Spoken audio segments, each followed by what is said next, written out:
Work Positive Nation, how's it going discovering how to work with your team? I don't know what to call it, maybe scattered? I really don't know what to call us these days, do you? I mean, I hear remote, hybrid. How about long distance? Bottom line is we all want engaged, productive, accountable teams, but how do you create that in this long distance working world? My guest on this episode of the Work Positive Podcast wrote the book, The Long Distance Team. That's what he calls them. And he's here to help you and me figure out how to best work long distance. Welcome to the Work Positive Podcast with your host, executive coach and culture architect, Dr. Joey Fawcett. Discover strategies and tactics that work positive as Dr. Joey talks with industry leaders who create a positive work culture that attracts top talent and reduces team turnover. Discover how you can create a work-positive culture that increases productivity and profits. Here's your host, Dr. Joey. Work Positive Nation, help me welcome to this episode of the Work Positive Podcast, Kevin Eikenberry. Kevin, welcome to Work Positive Podcast, man. Man, I am so glad to be here. Thanks for having me. Yeah, glad to be with you. I don't know why I sounded like an NBA announcer there all of a sudden. Your name You did? I didn't know if that was the standard. No. Many are called, few are chosen. And so I don't know why you got that, but you did. But you sound like a basketball player. I mean, your name really does. You ever play basketball? I played basketball in high school, and I love, especially college basketball. Love college basketball. Oh, really? Kevin, so which team is your favorite? Yeah, we had a rough spring. Well, we had a great season, actually. Unranked at the start of the year, number one more weeks than anybody else. I went to Purdue. I followed the Boilermakers, and we fell at an unfortunate time in the first round of the tournament. But we had a fabulous season. We've got the unanimous All-American and won every National Player Award there was. So we'll take all of that. And the guy who was the coach when I was in school, Gene Cady, was just named to the Basketball Hall of Fame. So Work Positive Nation, the first thing you need to know about Kevin Eikenberry is he's slightly passionate about Purdue University. Man, you asked. I'm just saying. You asked. Be careful. I did ask a question. Now, what is it? Boiler up? Is that what That's one of the things that gets said. That's right. Yeah. Now, I told you before we started recording, my son-in-law went to IU. I'm not going to say what they say about Purdue because this is a family-friendly show, right? Yeah. I just call that school down south. That's what I call that. I love it. To all of the folks from Indiana, it's a fabulous university. My daughter went there. She has a great degree from Kelly, and I ain't going to root for her school. I never did. Well, I know you to be a generous man now, Kevin, because you paid for your daughter to go to a rival school. So anyway, if you'll do that, you'll do anything for somebody, right? Man, we are so delighted to have you on. So you've written this book called The Long Distance Team. And I want to thank you. First of all, that's it right there if you're watching us on YouTube. If I could first just thank you for answering my biggest question, because I don't know what to call us anymore. I could call us remote. I can call us hybrid. My friend Bob Johansson refers to us as a distributed network, right? I don't know what to call us anymore. So you called us the long distance team. How'd you come up with that phrase, long distance, to apply to? Well, it starts in 2018. We wrote 2018 before when Corona was still a beer. Yeah. We wrote a book. Right. We wrote a book called The Long Distance Leader, and we used that language at the time because for a number of reasons. One is we didn't want it because it was being called different things then. It was being called telework, it was being called remote, called different things. And we wanted to put a stake in the ground. And we also liked the way it sounded. We liked the alliteration of long distance leader. And then when the pandemic hit and we sent everybody home, about then we were finishing the manuscript for the long distance teammate, and now of course the long distance team. So by the time we got here, that's just what we called it. We feel very fortunate and blessed that that's what we picked because it states it without dating the idea, which is what's happening. The words keep sort of changing, and I think it describes it. It doesn't have to be long distance. Like everyone could be in the same zip code and still not work in physical proximity. But I think for the most part, it defines what we're talking about here. And we've long said that if you have folks who aren't in the same building every day, you have a remote team or you have a hybrid team. Like if not everybody's there, you've got this, whatever you want to call it. And so, the world even though, according to the U.S. labor statistics I last read from last fall, 72% or so of companies have everybody working, together. That means there's almost 30% that don't have everybody working together. And even for the 70 that do, the world has changed. Yeah. In terms of how society thinks about work. And so even if you don't get to work at a distance, you sort of know someone that does and maybe kind of wish you could. And so the way the world has changed as we think about work, it's changed a lot. It's changed a whole lot. So Elon Musk sends out a tweet at 2:30, 3 o'clock in the morning. By the way, I don't know what the magic is about 2:30 or 3 o'clock in the morning, but lots of people seem to send tweets then. I don't. I'm sleeping. but anyway, he sends out this tweet and he says, everybody's got to come back to the office. And you've heard some other folks saying, hey, you got to come back. You've heard some other high profile CEOs saying, you got to come back into the office. How is that playing in your experience today in the long distance world?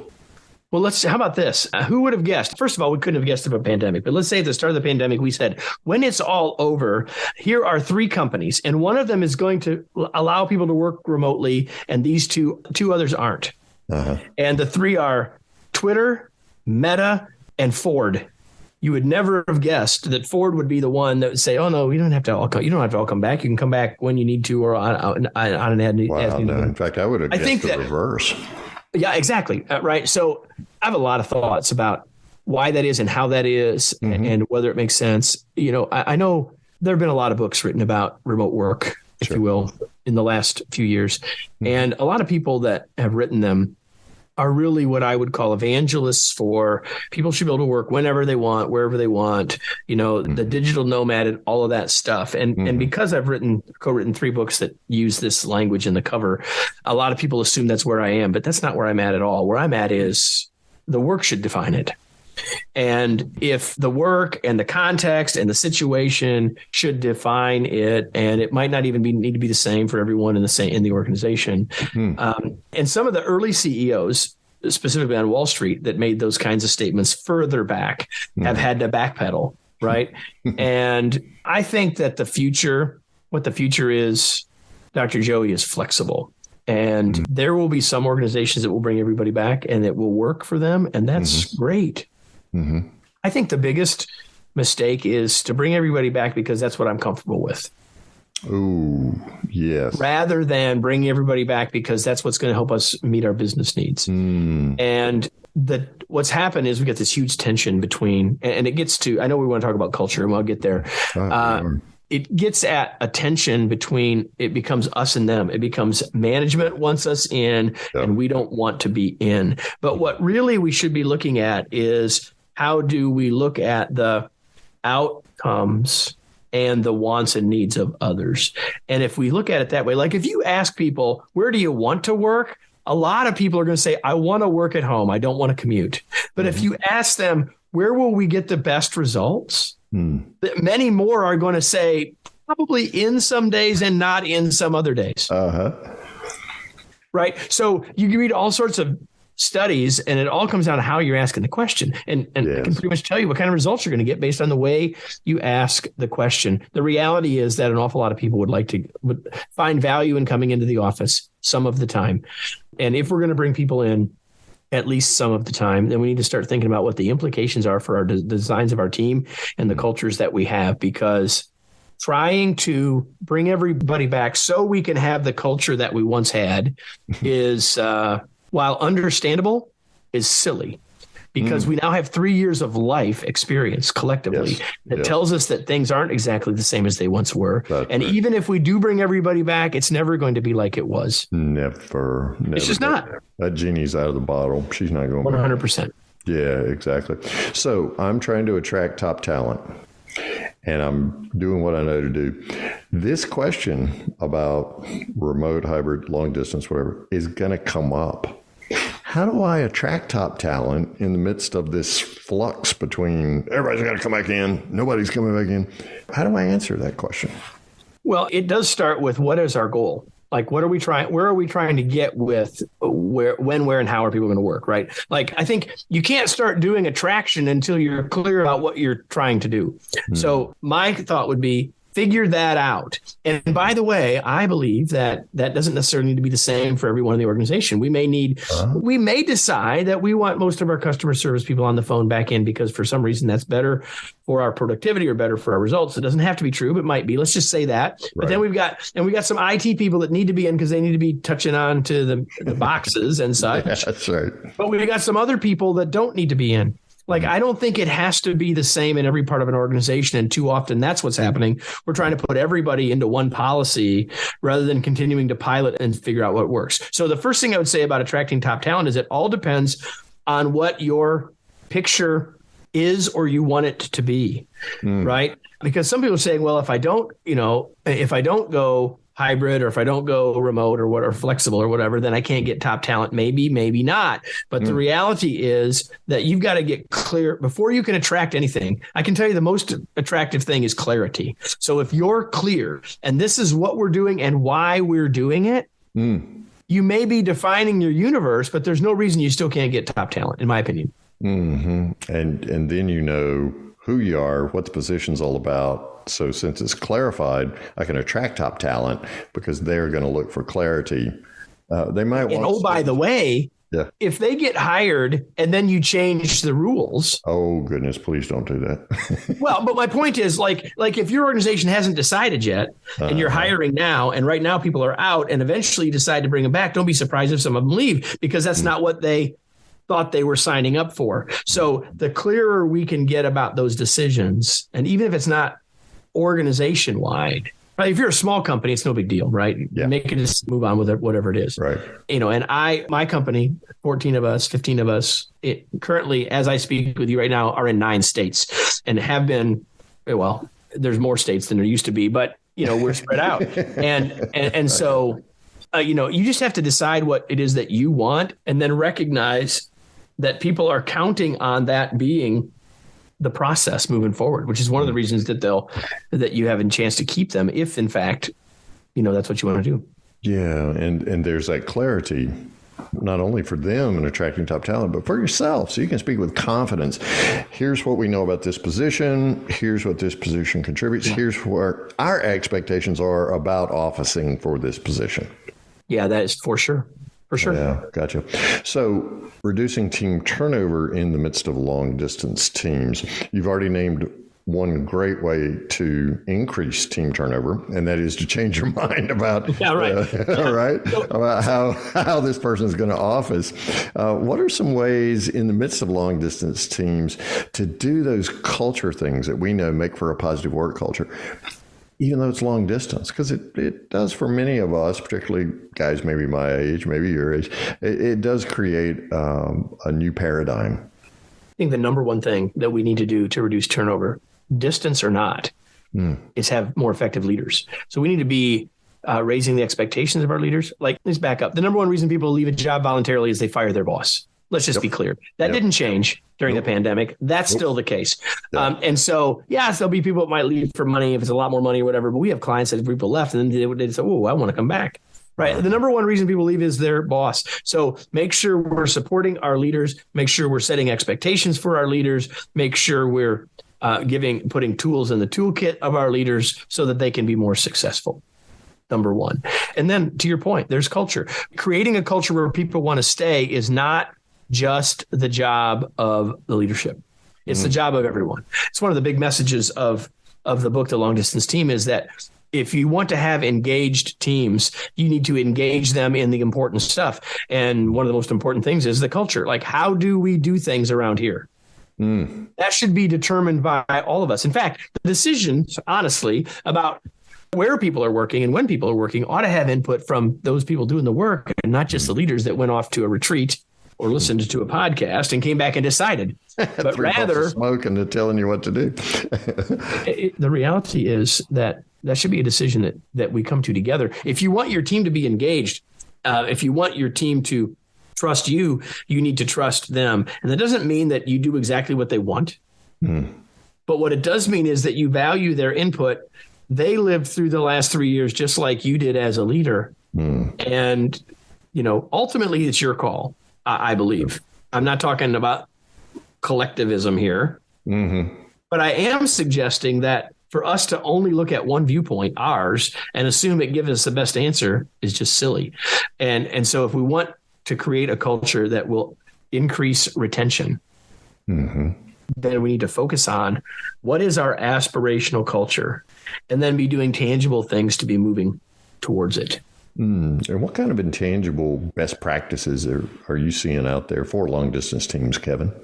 Well, I think, again, the leadership is a huge piece. But in terms of from a cultural perspective, it's culture that, number one, people understand.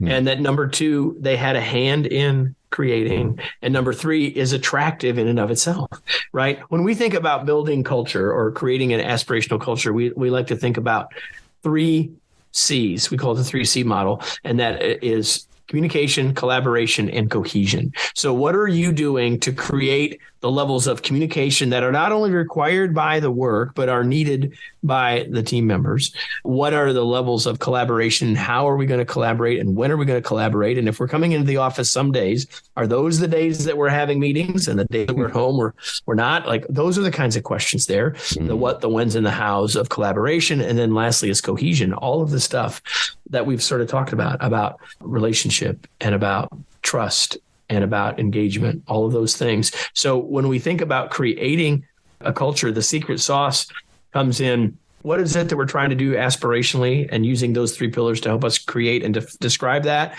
And then retention will come not by having, this is what we want our culture to be, but seeing that we're working every day to move closer to that culture, and that we're making decisions through the lens of that culture, and that we're providing people with training and development opportunities that move us closer to that culture. That's the kind of stuff that will make a difference. Yeah, and that first C, communication, really paves the way to collaboration and cohesion.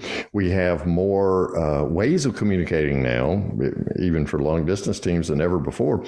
And yet, at least the company culture work that we do, we continue to hear communication is just, well, it sucks. What are some of the important things that I need to do? Well, I'm sorry, but it does. What are some of the important key ingredients to communication with long distance teams? Well, we have to be more intentional. Like, here's what we already all know about communication, right? Like, pretty much everything I'm going to say here applies if we're in physical proximity. It's just more important when we're not, all right? Because we have to work at it harder. So the first thing I would say is the distance piece is in large part about intention. Like, we have to be more intentional about it, because the reason we screw up, one of the reasons that we screw up organizational communication to start with, is we're not clear enough to start with about what the messages are, right? So we have to get more clarity, and then we have to have more consistency in the message, using those messages in multiple ways to improve the chances people get it. And we need to create feedback loops so that people can loop back into that. So we need to do all of those things at a distance as well. And we know that sometimes we get some feedback loops in the office because we see each other in the hallway. There's this serendipitous conversations, and those aren't happening if we're at a distance. So as a leader, we have to be far more intentional about making sure that we're sharing the messages, and they didn't get shared in the office, but got left out, or they got shared in the office. And then I remembered 5 hours later, I need to send an email to the rest of the team. Oops. It's old news by then. Like, you almost have to send the email first before you talk to it with everybody else, because otherwise the balance gets way out of whack. The next thing I would say is we need to make sure that as leaders of team members who are remote from us, that we're not just transacting business with them, but we're having interactions. How do I make sure that I'm having interactions with my team members and not just transacting business? Which means that I have to get beyond the work and the weather. Because if we build that relationship, and if we build the level of trust, then intention will be better understood when we are communicating, and we got a better chance of people granting us a little grace and fall a little short once in a while. Oh, boy. Yeah, we sure do. Kevin Eikenberry is my guest on this episode of the Work Positive podcast. The Long Distance Team is the book. If you're on the Peloton or walking the dog or something, it's in the show notes. There's a direct link there to Amazon, so you can go get your copy today, right now. I'm assuming it's Kindle, paper, and Audible? Audible, that's right. And you can also go to longdistanceteambook.com and get an excerpt. Right. Oh, you wonderful. can remember that while you're on your Peloton or walking the dog. Longdistanceteambook.com. And the links for Amazon and all the other places to buy it are there as well. Wherever fine books are sold. Exactly.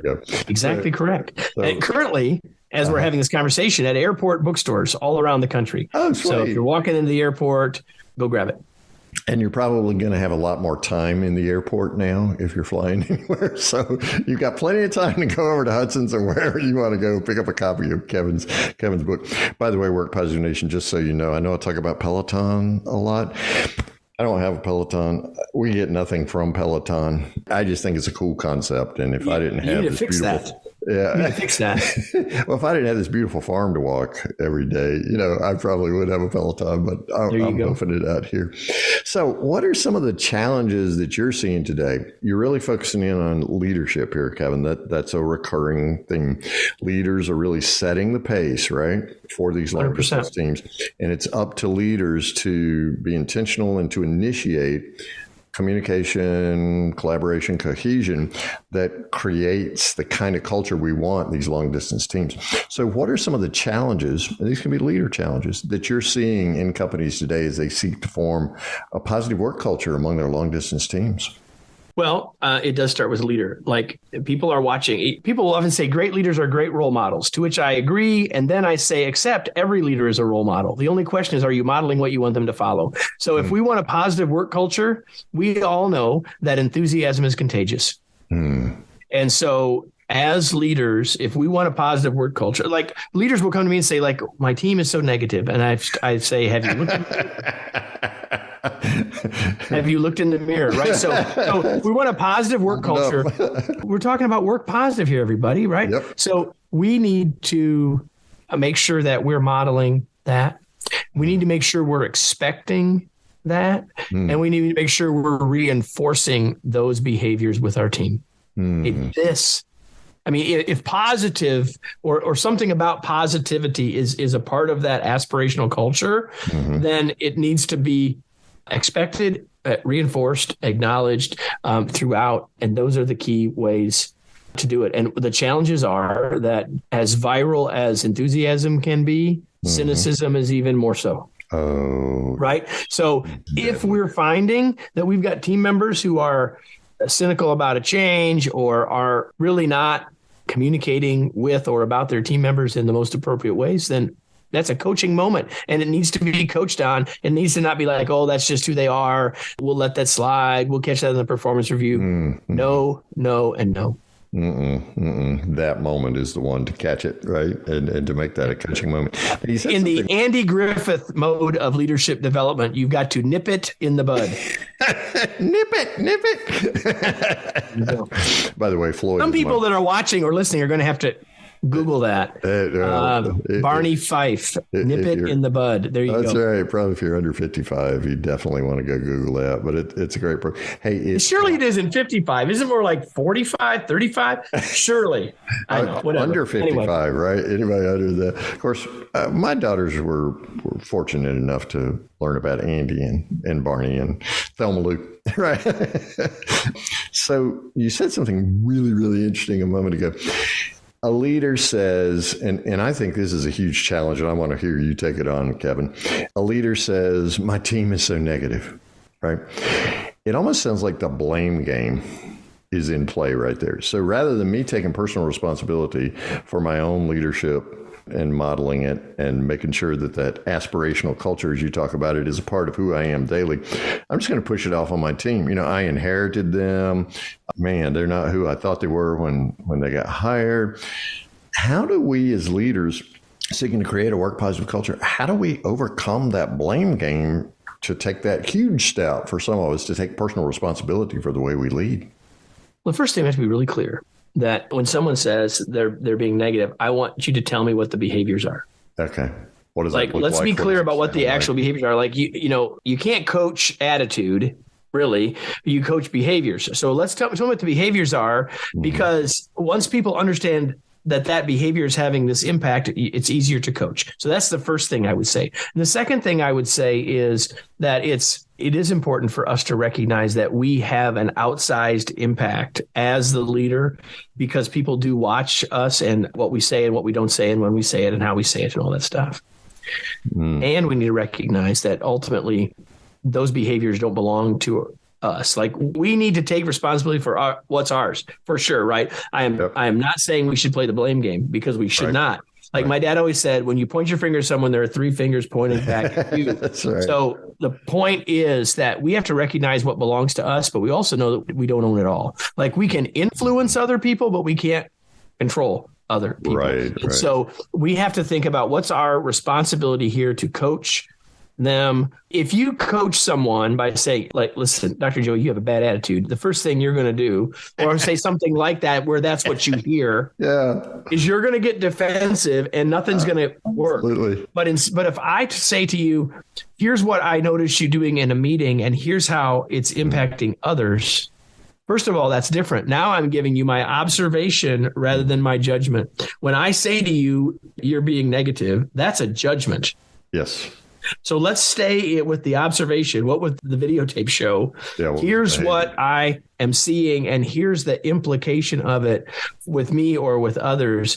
That takes away a lot of that defensiveness, because now you're saying, oh, didn't realize that. Might not even have been your intent.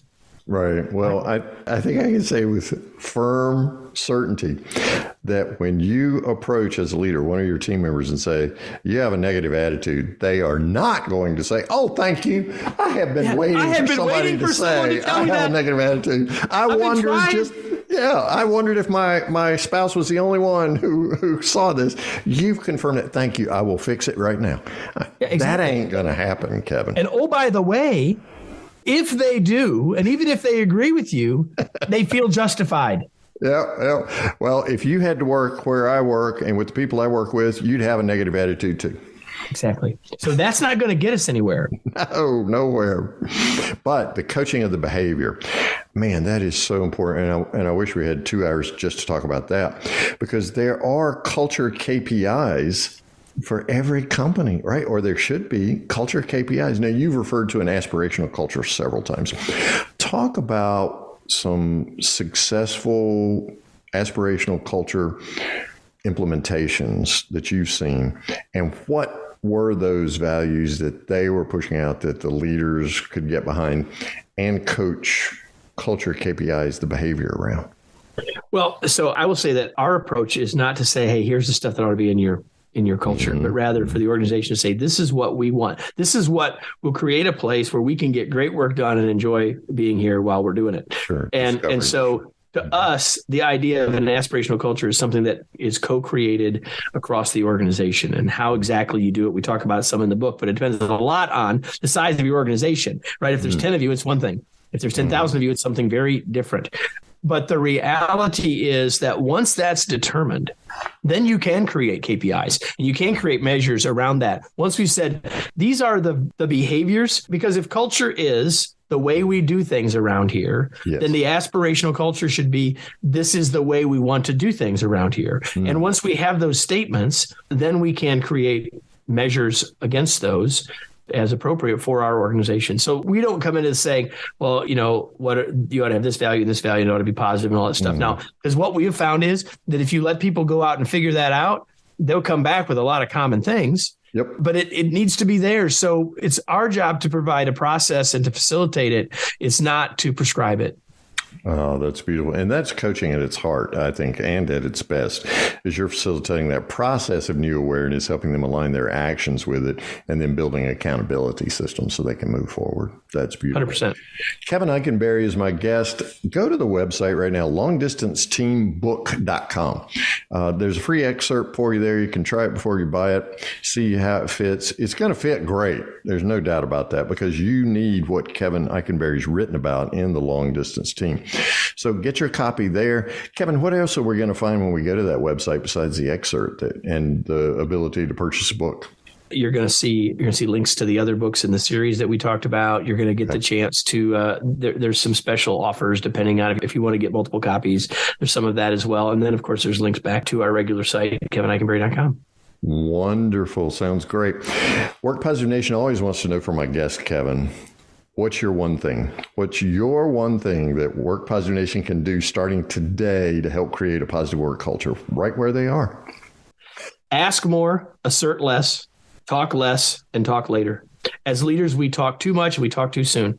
If we want to have an engaged team, that people that want to stay and to attract the people that we want in the future, we need to be leaders that listen. We need to be leaders that share our attention and our ears at least as much as our advice and expertise. Beautiful. Man, what a great one thing. And it is one thing because it's not about us as leaders. It's about the team. LongDistanceTeamBook.com is where you want to go right now. If you can't get there right now, it's in the show notes. Be sure to go and get your copy today.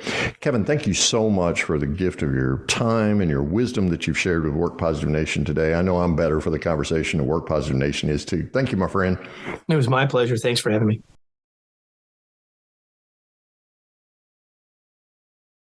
Thank you for listening to this episode of the Work Positive Podcast. Please share this podcast with your friends who are HR and small business leaders so they can do one thing today to create a positive work culture that increases productivity and profits.